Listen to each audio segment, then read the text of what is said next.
बड drop का जो issue होता है फ्रेंड्स रोज के प्लांट्स में, वो बहुत ही कॉमन इशू है और भी बहुत सारे इश्यूज आते हैं गुलाब के पौधे में, लेकिन इस वीडियो में हम स्पेसिफिकली बड ड्रॉप इशू के बारे में बात करेंगे। मेरे बहुत सारे व्यूअर्स ने बोला है कि उनके पौधे में कलियां बनती तो हैं लेकिन कलियां धीरे धीरे नीचे गिरने लग जाती हैं। तो ऐसी क्या वजहें हैं जिसकी वजह से आपके गुलाब के पौधे के साथ ऐसा होता है, इस वीडियो में हम वही चीजें शेयर करेंगे।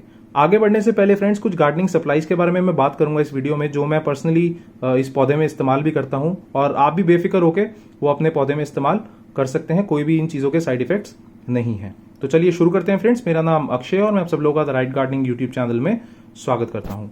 फ्रेंड्स आगे बढ़ने से पहले ये देखिए कितनी सारी कलियां मेरे गुलाब के पौधे में आ रही हैं। लगभग 10 कलियां हैं जो खिलने को तैयार हैं। तो ऐसा क्या है जो मैं अपने प्लांट में फॉलो कर रहा हूं और इतनी सारी कलियां ग्रो हो रही हैं और कोई भी कली नीचे नहीं गिर रही।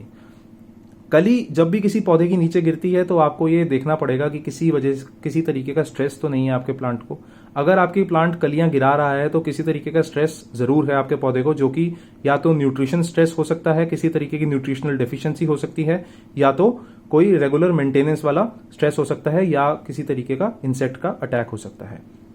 तो एक एक करके इन सब चीजों के बारे में बात करेंगे फ्रेंड्स। सबसे पहले और इंपॉर्टेंट बात मैं करूंगा वाटरिंग इशू एक बहुत ही कॉमन इशू है जिसकी वजह से कलियां धीरे धीरे नीचे गिरना शुरू हो जाती हैं। या तो अगर आप अंडर वाटरिंग कर रहे हैं या ओवर वाटरिंग कर रहे हैं, दोनों ही वजह से आपके जो प्लांट है वो नीचे कलियां गिराना शुरू कर देता है। अंडर वाटरिंग से क्या होता है फ्रेंड्स, जो एक्स्ट्रा मॉइस्चर होता है, देखिए गुलाब को अपनी कलियां और फूल बनाने के लिए बहुत ज्यादा एनर्जी की जरूरत होती है। जब वो एनर्जी उसको नहीं मिल रही होती तो वो कलियां धीरे धीरे नीचे गिर जाती हैं। और वाटरिंग इसलिए इस इशू को प्रमोट करता है क्योंकि फोटोसिंथेसिस के लिए वाटरिंग एक बहुत इंपॉर्टेंट रॉ मटेरियल है, और अगर फोटोसिंथेसिस ही नहीं हो पा रहा होगा तो प्लांट अपनी एनर्जी नहीं बनाएगा, और प्लांट में अगर एनर्जी नहीं होगी तो जो कलियां हैं वो नीचे गिर जाएंगी।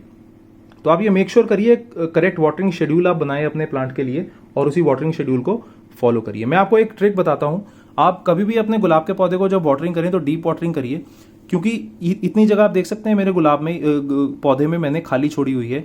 जब भी मैं पानी देता हूं इस पौधे में, ये सारी जगह मैं पानी से भर देता हूं। तो इससे क्या होता है, धीरे धीरे पानी एब्जॉर्ब होकर नीचे तक अवेलेबल हो जाता है। इससे प्लांट को इंडिकेशन जाता है कि मॉइस्चर नीचे तक अवेलेबल है, जिसकी वजह से वो रूट्स को है नीचे तक डेवलप करता है। इससे एक और फायदा है फ्रेंड्स कि अंडर वाटरिंग और ओवर वाटरिंग के इशू से आप बच जाते हैं, क्योंकि आप एक शेड्यूल फॉलो कर रहे हैं जो आपके प्लांट को सूट कर चुका है। डीप वाटरिंग से ओवरऑल जो लॉन्ग टर्म में आपका प्लांट है वो बहुत अच्छी तरीके से चलेगा। तो पहली चीज है कि आप वाटरिंग इशू अपना सॉर्ट करिए, वाटरिंग शेड्यूल बनाइए, जिसकी वजह से ये बड ड्रॉप का इशू कभी कभी आ जाता है। दूसरा और सबसे इंपॉर्टेंट इशू है न्यूट्रिशनल डेफिशिएंसी। अगर आपके पौधे में जो मिट्टी है उसमें जान ही नहीं है तो बड फॉर्मेशन तो हो जाएगी लेकिन उसको सस्टेन नहीं कर पाएगा, इसलिए जो कलियां हैं वो नीचे गिरना शुरू हो जाएंगी। तो आपने मेक श्योर करना है कि आपकी मिट्टी में इतनी जान तो है कि आपका पौधा कलियां उगाए और उसको संभाल के रख सके ताकि फूल उसमें बन सके। तो आपको देखा होगा कि बने बनाए आपने देखा होगा पॉटिंग मिक्स आते हैं जो आप गुलाब में इस्तेमाल कर सकते हैं, लेकिन अगर आप बना बनाया पॉटिंग मिक्स इस्तेमाल नहीं करना चाहते, अपना खुद का करना चाहते हैं, तो मैं आपको उसके कॉम्पोजिशन बता देता हूं। इसमें आपने 30% कोई भी गार्डन सॉइल ले लेनी है, कोई भी लैंडस्केप की मिट्टी ले लीजिए। मैं आपको सजेस्ट करूंगा कि आप नर्सरी से बालू मिट्टी जाके ले आइए, क्योंकि वो बहुत ही पोरस होती है और वेल ड्रेन्ड होती है। उसमें आप 30% कोई भी ऑर्गेनिक मैन्योर मिला लीजिए। वर्मिंग कंपोस्ट या गोबर की गाय के गोबर की खाद मिलाने की मैं आपको इसमें सलाह दूंगा, क्योंकि गाय के गोबर की खाद जो होती है वो थोड़ी सी एसिडिक होती है और गुलाब के पौधों को एसिडिक सॉइल पसंद है। इसमें 20% आप बोन मील मिला लीजिए। बोन मील में मिलाने के लिए इसलिए कह रहा हूं क्योंकि वो एक ऑर्गेनिक सोर्स ऑफ फॉस्फोरस है जो बड फॉर्मेशन में इंपॉर्टेंट है, और बड को जितनी भी एनर्जी लगती है वो फॉस्फोरस उसमें हेल्प करेगा। 10% इसमें सरसों की खली मिला लीजिए और 10% नीम की खली मिला लीजिए। सरसों की खली और नीम की खली अगेन एक ऑर्गेनिक फर्टिलाइजर्स की तरह काम करते हैं। नीम की खली एक पेस्ट रेपेलेंट की तरह काम करती है जो आपके पौधे के जड़ों को किसी भी तरीके के इंसेक्ट अटैक से बचाती है। तो ये पॉटिंग मिक्स जो है ये काफी न्यूट्रिशन रिच पॉटिंग मिक्स है, जिससे सारी जो ताकत है आपके पौधे को मिल जाएगी। लेकिन इसमें जो फर्टिलाइजर्स हैं वो स्लो रिलीज फर्टिलाइजर्स है जो धीरे धीरे आपके सॉइल में न्यूट्रिशंस को रिलीज करेंगे और आपका प्लांट उनको एब्जॉर्ब कर सकता है। तो अगर आपके प्लांट के मिट्टी में जान होगी तो ओवरऑल जो ग्रोथ है आपके प्लांट की अच्छी ही होगी और बर्ड्स को जो है वो नहीं गिरेगी। ये सारी सप्लाईज जो हैं इसके लिंक्स डिस्क्रिप्शन बॉक्स में अवेलेबल हैं। अगर आपको लेना है तो आप वहां जाके ले सकते हैं और अपने पौधे में बेफिक्र होकर इस्तेमाल कर सकते हैं। अब बात करते हैं फ्रेंड्स फर्टिलाइजर के बारे में। अगर न्यूट्रिशन डेफिशिएंसी में ही आते हैं फर्टिलाइजर, अगर आप किसी तरीके के फर्टिलाइजर से अपने पौधे को उसकी ग्रोथ को बूस्ट करना चाहते हैं तो उसका एक करेक्ट तरीका होता है यूज करने का। अगर आप फर्टिलाइजर्स बहुत टाइम से अपने पौधे में इस्तेमाल ही नहीं कर रहे तो आपका पौधा जो है आपका पौधा हैवी फ्लावरिंग तो करेगा लेकिन हैवी फ्लावरिंग नहीं करेगा।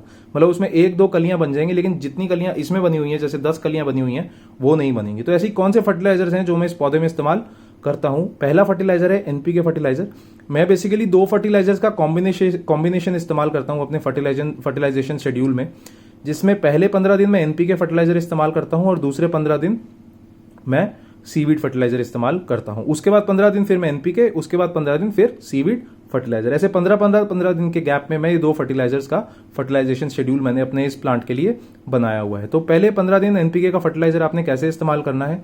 कोई भी इक्वल रेशो वाला एनपीके का फर्टिलाइजर जो कि 19-19-19 या 20-20-20 रेशो वाला फर्टिलाइजर है, वो आप अपने गुलाब के पौधे में इस्तेमाल कर सकते हैं।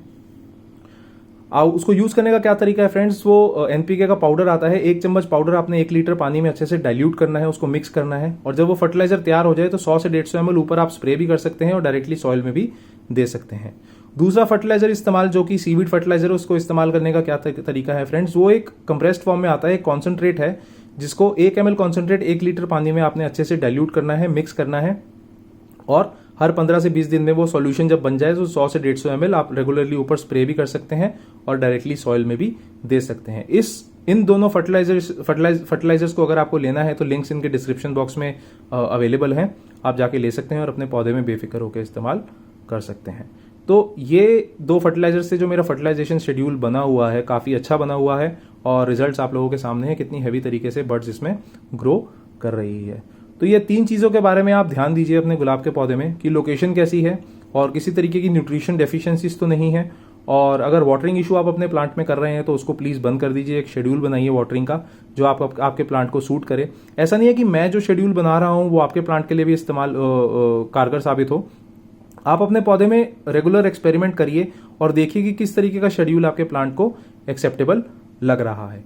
तो ये सारी टिप्स अपने प्लांट में फॉलो करिए फ्रेंड्स और देखिए किस तरीके के रिजल्ट्स आपको मिल रहे हैं। फिर भी आपको इस वीडियो के बारे में कोई अगर कंफ्यूजन है, कुछ पूछना चाहते हैं तो प्लीज कमेंट करके बताइए, मैं आपको उसका जवाब दूंगा।